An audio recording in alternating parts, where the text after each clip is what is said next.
إن الحمد لله نحمده ونستعينه ونستغفره ونعوذ بالله من شرور أنفسنا ومن سيئات أعمالنا من يهده الله فلا مضل له ومن يضلل فلا هادي له وأشهد أن لا إله إلا الله وحده لا شريك له وأشهد أن محمدا عبده ورسوله صلى الله عليه وعلى آله وأصحابه والتابعين وتابع التابعين ومن تبعهم بإحسان إلى يوم الدين.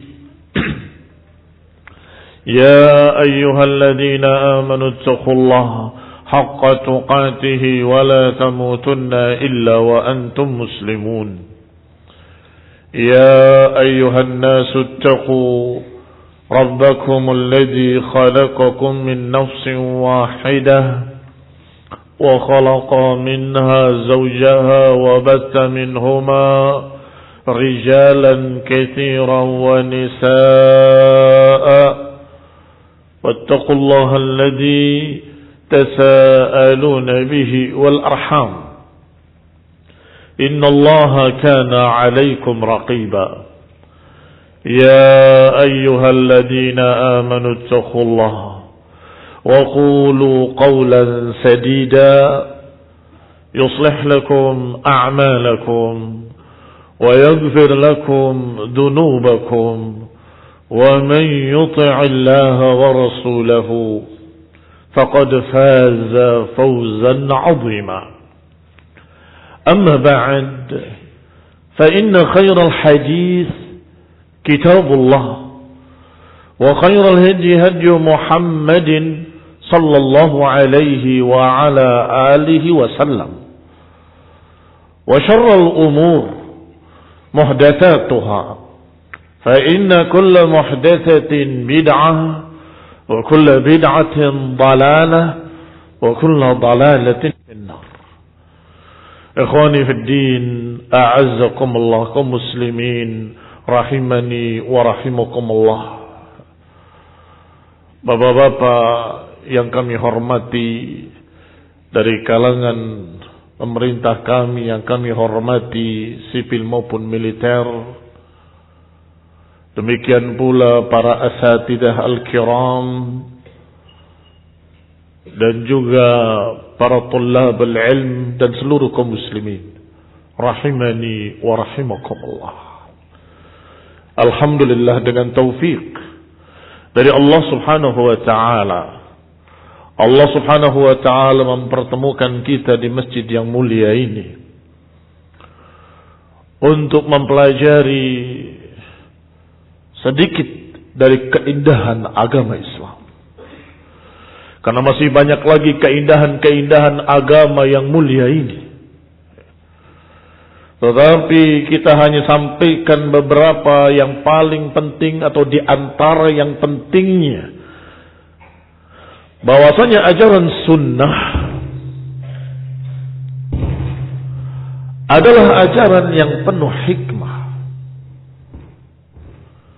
Ajaran sunnah, silakan.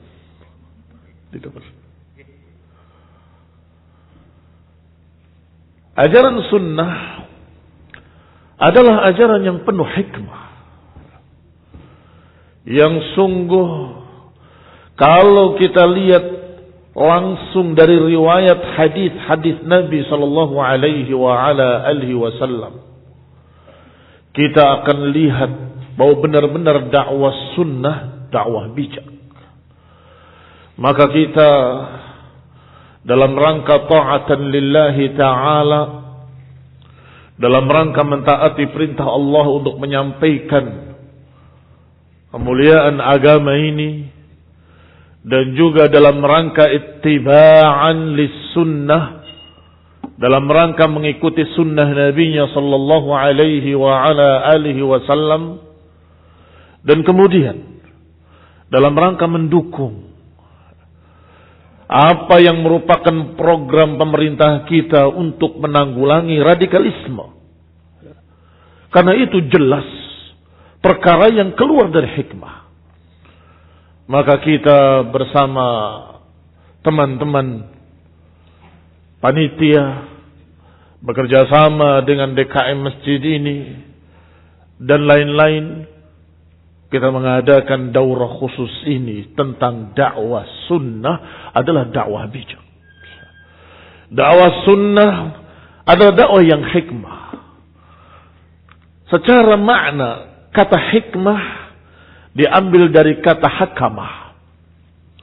Hakamah itu artinya kekang. Artinya terkendali. Maka makna hikmah adalah berjalan sesuai dengan aturan dan kendali agama. Berjalan sesuai dengan ajaran sunnah dari sunnah Rasulullah sallallahu alaihi wa ala alihi wasallam. Sehingga kalau kita bertanya pada ulama salaf, mereka menyebutkan dengan ringkas, al-hikmah al-ilmu. Hikmah itu ilmu. Subhanallah. Mengapa kok hikmah maknanya ilmu? Naam, karena dakwah dengan ilmu pasti sesuai dengan hikmah. Kenapa kamu pastikan? Karena yang memberitakan bukan saya. Kalau saya yang memberitakan, saya akan menyatakan insya Allah. Tetapi Al-Quran yang menyatakan bahwa Quran ini penuh hikmah. Hadis-hadis sahih yang menyatakan bahwa ajaran Islam ini penuh hikmah. Maka pasti siapa yang mengajarkan dakwah ini atau mengajarkan Islam ini dengan cara sunnah, pasti sesuai hikmah. Berarti apa makna hikmah? Mereka jawabnya dengan ringkas, ilmu. Apa itu hikmah? Ilmu, sesuai dengan ilmu, sesuai dengan qala Allah, sesuai dengan qala Rasul sallallahu alaihi wa ala alihi wasallam. Ketika Allah berfirman di dalam surat An-Nahl, "Ud'u ila sabili rabbika bil hikmati wal mau'izatil hasanah." Ajaklah ke jalan Rabbmu dengan hikmah dan dengan nasihat yang baik.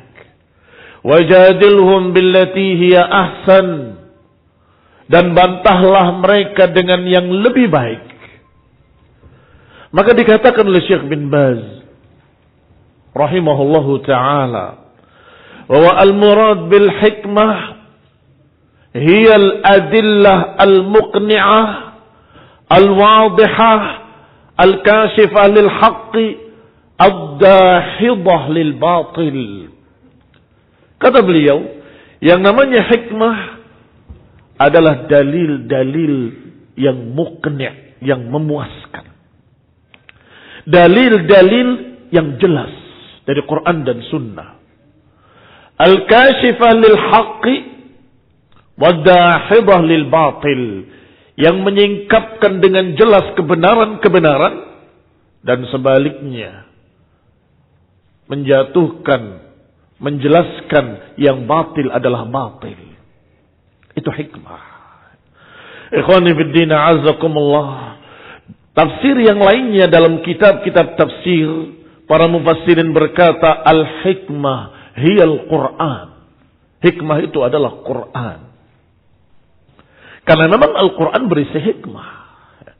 Demikian pula para ahli tafsir menyatakan al-hikmah hiyal kitab was sunnah. Quran dan sunnah. Karena sunnah enggak bisa dipisahkan dari Al-Quran. Karena sunnah merupakan tafsir dari Rasulullah SAW terhadap Al-Quran. Karena akhlaknya Rasulullah SAW kana khuluquhul Quran. Akhlaknya Rasulullah SAW adalah Al-Quran. Berarti perbuatan Rasulullah, sikap Rasulullah SAW, peranginya yang luhur, kata-katanya yang bijak, sikap-sikapnya yang bijak, semua kelembutan beliau, kasih sayang beliau, seluruhnya adalah cerminan dan tafsir dari Al-Quran. Maka tidak bertentangan tafsir-tafsir tadi. Yang menafsirkan hikmah adalah Al-Quran, memang demikian keadaannya. Yang menafsirkan Quran dan Sunnah juga benar, karena Quran dengan Sunnah nggak bisa dipisahkan. Karena Sunnah merupakan penjabaran rinci dari Nabi Sallallahu Alaihi Wasallam terhadap Al-Quran. Ikhwani fid din, a'azzakumullah, kaum muslimin rahimani wa rahimakumullah. Sehingga dikatakan dakwah yang hikmah adalah dakwah bil ilmi wal basirah. Dakwah dengan ilmu dan dengan pandangan yang tajam. Kaum muslimin rahimani wa rahimakumullah. Demikian makna hikmah. Berarti apa makna ucapan Allah, ud'u ila sabili rabbika bil hikmati wal mau'izatil hasanah, ajaklah kepada Rabbmu dengan hikmah, yakni dengan dalil-dalil Al-Quran dan Sunnah. Karena perkara-perkara yang merusak, perkara-perkara yang mencoreng agama, yang menjadikan gambaran Islam menjadi mengerikan dan menakutkan, itu sebabnya adalah perkara yang keluar dari Sunnah, keluar dari Quran, keluar dari dalil-dalil. Dengan kata lain, mengekor hawa nafsu. Sebagai contoh sederhana, Allah berkata dalam Al-Quran, la ikraha fid din, gak ada paksaan dalam agama. Itu ayat. Tetapi ada yang menyimpang dari ayat ini, kemudian memaksakan kehendak dengan berbagai macam tindak-tindak terorisme. Maka ini jelas kita katakan, karena keluar dari Al-Quran, maka hilanglah sikap hikmah. Karena keluar dari Quran, maka masuk terjerumus dalam berbagai macam penyimpangan-penyimpangan agama. Demikian pula contoh lainnya, Rasulullah SAW menyatakan dengan kalimat, iyyakum wal ghulu, fa innama ahlakal ladzina min qablikumul ghulu. Kata Nabi, hati-hati dari yang namanya al-ghulu, keekstriman. Karena sesungguhnya yang membinasakan umat-umat terdahulu adalah al-ghulu, sikap ekstrim. Ikhwani fillah, azakumullah, hadis yang ma'ruf sahih dalam kitab-kitab sahih. Bahkan disebutkan dalam Al-Quran. Sebab Nabi menyatakan al-ghulu, sikap ekstrim itulah yang telah membinasakan umat-umat yang telah lalu. Siapa umat-umat yang telah lalu? Umat di zaman Nabi Musa dan Nabi Isa. Ketika tidak mengindahkan nasihat nabinya, mereka menyimpang. Dan masuk ke dalam ghulu dan binasa.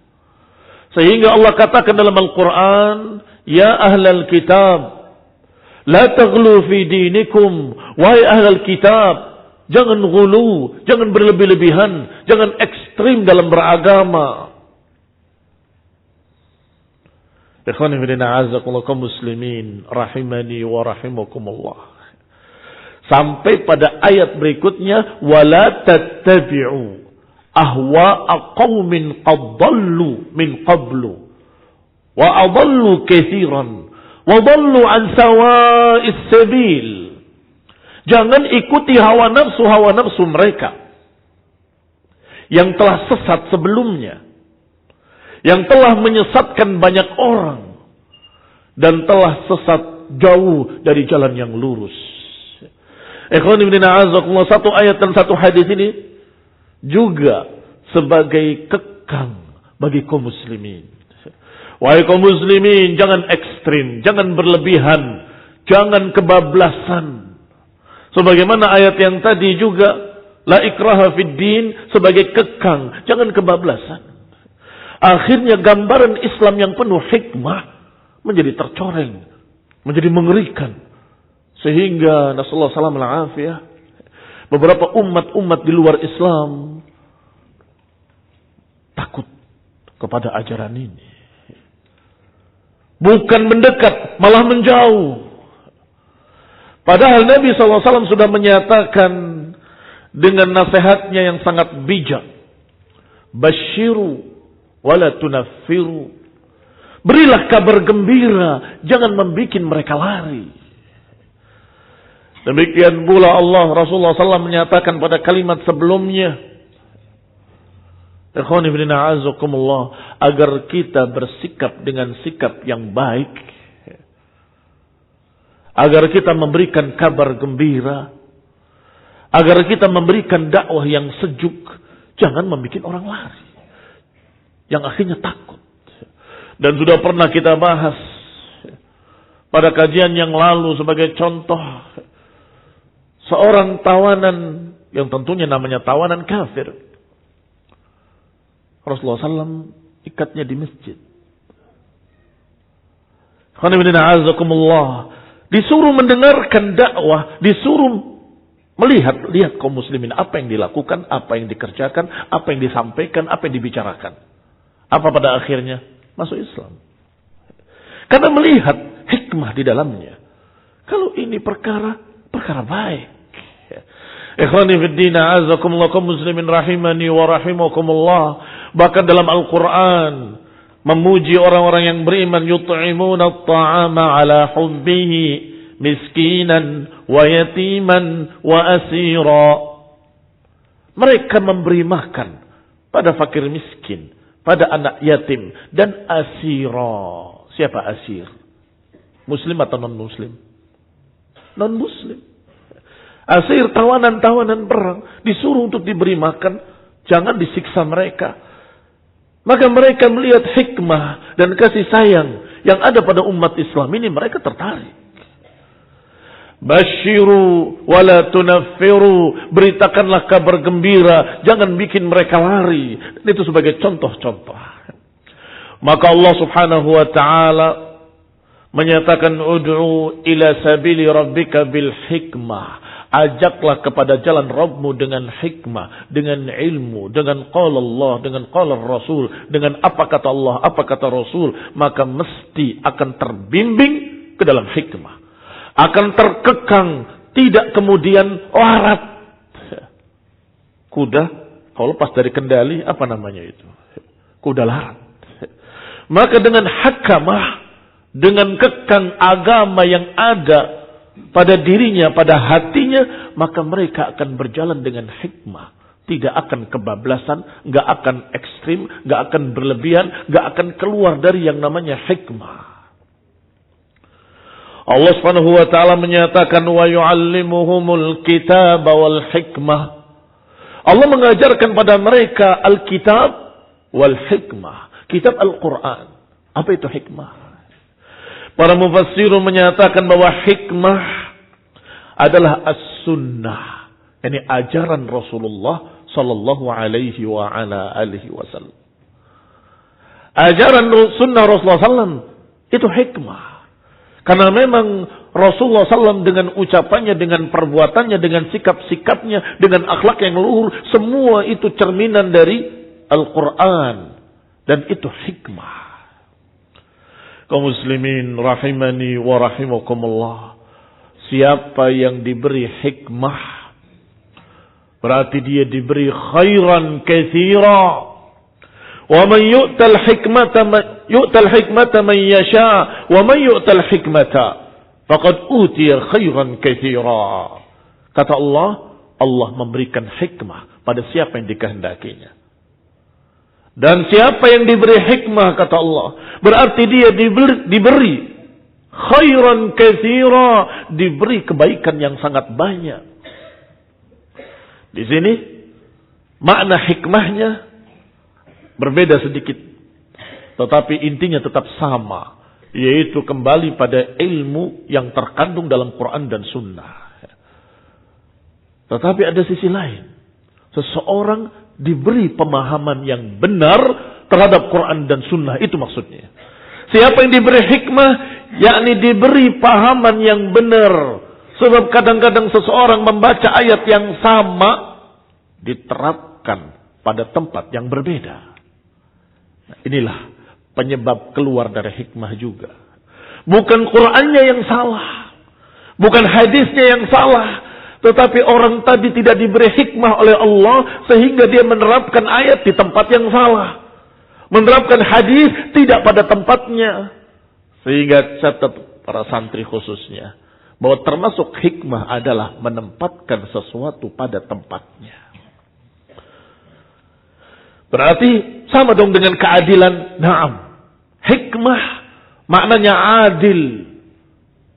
Apa itu adil? Menempatkan sesuatu pada tempatnya. Menempatkan ayat pada tempatnya. Menempatkan hadis pada tempatnya. Karena siapa yang tidak menempatkan pada tempatnya akan keluar dari keadilan dan berarti tidak hikmah. Ikhwani fid din a'azzakumullah. Kaum muslimin rahimani wa rahimakumullah. Wa yattadihul maqal bil misal. Akan jelas ucapan dengan contoh-contoh. Allah turunkan ayatnya dalam Al-Quran. وَلَا يَجْرِمَنَّكُمْ شَنَآنُ قَوْمٍ عَلَىٰ أَنْ لَا تَعْدِلُوا اعْدِلُوا هُوَ أَقْرَبُ لِلتَّقْوَى. Janganlah kebencian kalian pada satu kaum menjadikan kalian bersikap tidak adil. I'dilu, bersikap adillah, karena itu lebih dekat pada ketakwaan. Ikhwani fillah a'azzakumullah. Apa maknanya adil di sana? Ketika kita lihat tafsirnya, kita akan tahu asbabun nuzulnya. Ketika tahu sebab turunnya, maka kita tahu juga apa makna adil di sana. Yaitu ketika kaum muslimin berangkat untuk umrah ke Mekah. Di Mekah masih musyrikin. Rasulullah SAW dan para sahabatnya berkata kepada mereka, kami tidak ingin berperang, kami bukan ingin bertikai, kami ingin ibadah. Setelah ibadah kami pulang. Ternyata mereka berkata, tidak bisa. Kalian tidak boleh masuk. Kami akan ibadah. Kami akan letakkan semua senjata-senjata kami. Dan kami akan masukkan pedang dalam sarungnya. Tidak boleh. Tidak bisa. Ikhwan ibn a'azakumullah, para sahabat, tentunya mereka marah, jengkel. Kenapa dilarang? Kami semua, sebagian besar kami dari Mekah kok. Pengennya melawan. Ya Rasulullah, biar kita lawan mereka. Kami bukan bangsa pengecut. Kami bukan turunan penakut. Kami siap perang. Kata Nabi, jangan. Jangan. Ikhwan ibn a'azakumullah. Ternyata ayat yang turun berkata, janganlah kebencian kalian kepada mereka menyebabkan kalian bersikap tidak adil. Yakni tidak sesuai dengan Al-Quran dan Sunnah. Tidak adil karena tempatnya adalah tempat haram. Bulannya juga bulan haram. Tidak boleh berburu saja tidak boleh, apalagi berperang. Sabar. Kufu aydiyakum, tahanlah tangan-tangan kalian, kata Allah Taala. Ikhwan ibn a'azakumullah, ini salah satu contoh hikmah, yaitu adil menempatkan sesuatu pada tempatnya. Jangan mengikuti emosi.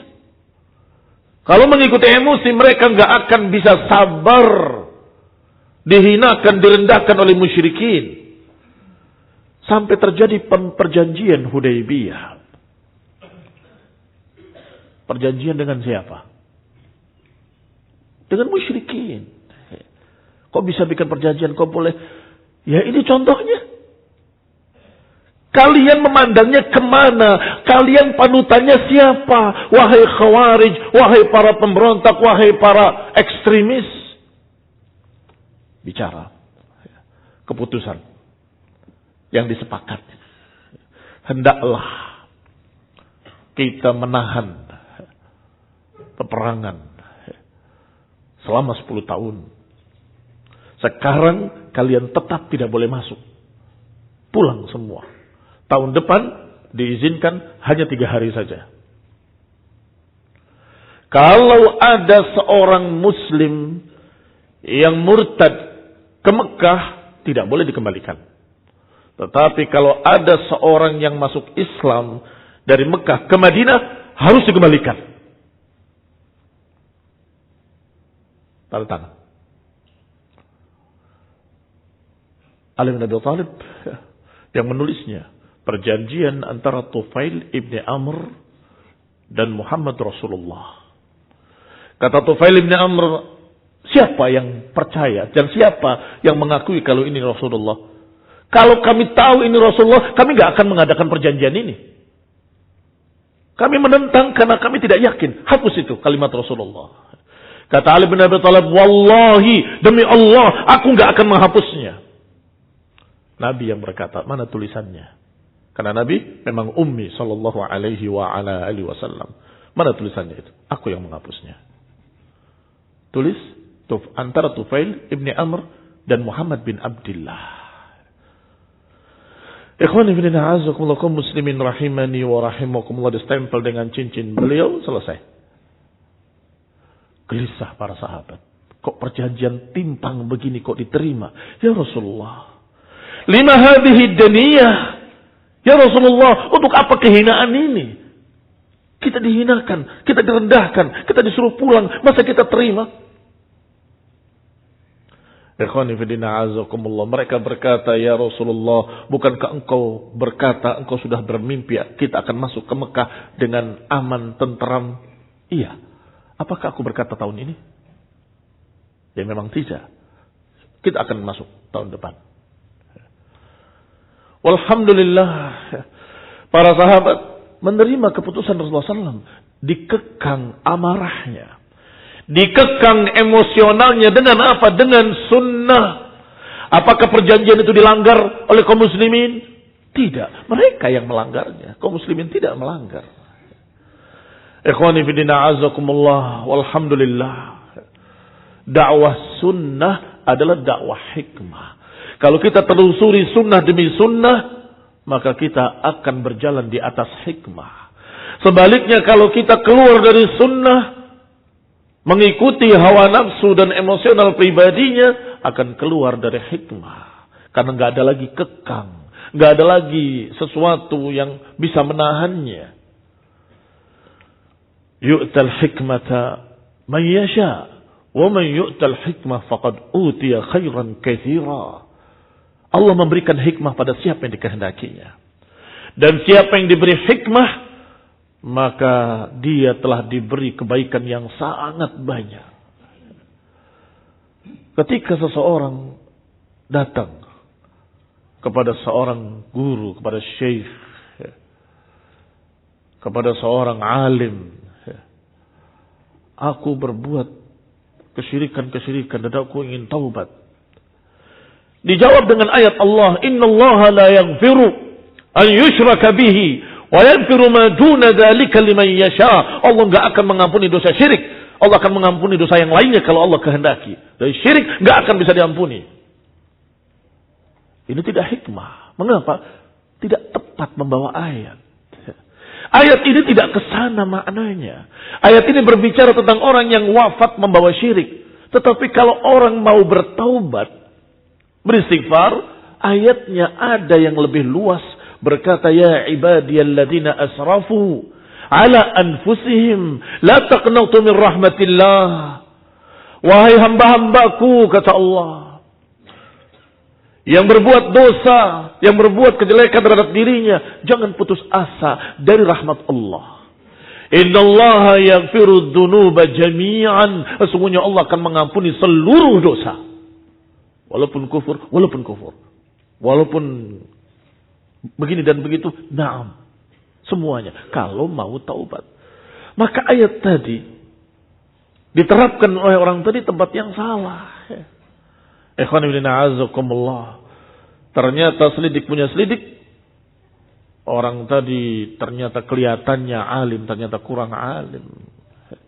Kalau orang yang alim akan jawab dengan tepat di tempat yang tepat. Seperti riwayat hadis yang sahih tentang kisah orang yang telah membunuh 99 orang. Datang kepada seorang ahli ibadah. Aku telah membunuh 99 orang. Apakah aku bisa bertaubat? Tidak bisa. Kekufuranmu, kejahatanmu sudah terlalu banyak, terlalu tinggi. Tidak bisa. Dibunuh sekalian sama dia. Jadi genap 100 yang dibunuh. Kemudian datang ke orang yang berilmu. Tadi ahli ibadah tapi gak berilmu. Ketika datang pada seorang yang alim berilmu, tanya, aku telah membunuh 100 orang. Apakah aku bisa bertaubat? Bisa. Bisa. Allah akan menerima tobat siapapun dengan kesalahan apapun. Kalau mau bertobat bisa. Tetapi engkau harus pergi meninggalkan lingkungan jelekmu kepada lingkungan yang baik. Di sana ada orang-orang yang beribadah pada Allah, ikutlah bersama mereka di sana. Berjalan dia ke tempat tersebut sesuai dengan anjuran, bimbingan seorang yang alim. Di tengah perjalanan datang ajalnya. Dan yang namanya ajal manusia diriwayatkan malaikat yang datang kepada orang yang baik dan orang yang jelek berbeda. Kalau orang yang baik dengan husnul khatimah akan dipanggil, dicabut nyawanya dengan lembut. Ya ayyatuhan nafsul mutmainnah irji'i ila rabbiki radiyatan mardiyah. Adapun kalau orang-orang yang kafir akan dicambuk dan dipukul yadribuna adbarahum, akan dipukul punggung-punggungnya, dipukul belakangnya. Akhriju anfusakum, keluarkanlah nyawamu, keluarlah kamu dari jasad itu dengan kasar. Maka dua malaikat tadi dua-duanya datang. Yang satu mengatakan ini orang baik, yang satu menyatakan tidak, ini orang jelek. Sampai kemudian malaikat tadi bertanya kepada Allah, wahai Rabb kami bertikai, ini orang yang sudah baik atau masih belum? Maka kata Allah, ukur jaraknya kepada tempat yang baik dan tempat yang jelek. Dan ternyata Allah subhanahu wa ta'ala dengan kehendaknya Allah dekatkan ke negeri yang baik. Karena rahmat Allah, karena dia sudah ingin bertaubat. Maka diambil oleh malaikat yang mengambil nyawa orang mukmin, orang yang sudah bertaubat. Ikhwani fillah azakumullah, kenapa ahli ibadah tadi terbunuh? Karena tidak hikmah. Karena tidak hikmah. Akhirnya merugikan dirinya sendiri. Mulutmu, harimaumu. Karena mulutmu mengucapkan dengan kalimat yang tidak hikmah. Katakan apa kata Allah, apa kata Rasul. Allah menawarkan, ya ibadiyalladzina asrafu ala anfusihim la taqnatu min rahmatillah innallaha yaghfirud dzunuba jami'an. Ikhwani fillah azakumullah, kurang lebih gambaran yang akan kita kaji pada hari ini adalah makna hikmah dan apa contoh-contoh hikmah dan dalil-dalil hikmah. Dan kemudian dibahas pula tentang kesalahpahaman terhadap dakwah ahli sunnah ini. Kesalahpahaman kepada dakwah salafiyah. Pokoknya kalau salafi ekstrim, kalau salafi radikalis. Padahal kita akan katakan demi Allah, kalau benar-benar mengikuti salaf, kalau benar-benar mengikuti Quran dan Sunnah, justru mereka akan tertahan dari sifat ekstremis, akan tertahan, terkekang dari sifat kebablasan. Justru mereka yang terjatuh ke dalam sikap ekstrim dan ghulu, mereka itu keluar dari salaf, keluar dari hikmah, keluar dari sunnah. Memang para pengaku banyak. Kami ahli sunnah, kami ahli sunnah, kami ahli sunnah. Ternyata pemikirannya pemikiran ekstremis khawarij. Kami ahli sunnah, kami ahli sunnah, kami ahli sunnah. Ternyata pengekor hawa nafsu. Urusannya emosi. Kami ahli sunnah, kami salafi. Ternyata mereka politikus siasi. Ini juga perlu diluruskan. Siapa dan seperti apa yang benar-benar ahli sunnah, pengikut sunnah, pengikut salaf, para sahabat radhiyallahu alaihim ajma'in. Agar tidak lagi terjadi kesalahpahaman terhadap makna-makna sunnah dan makna-makna salafiyah. Mudah-mudahan Allah SWT memberikan taufik, memberikan pada kita bimbingan hidayah ke dalam Quran dan sunnah, dan bimbingan hidayah kepada pemahaman para sahabat, pemahaman para salafus salih radhiyallahu alaihim ajma'in. Wa sallallahu ala Muhammadin wa ala alihi wa ashabihi wa sallama tasliman katsira. Subhanakallahumma bihamdik asyhadu an la ilaha illa anta astaghfiruka wa atubu ilaik. Wassalamu alaikum warahmatullahi wabarakatuh.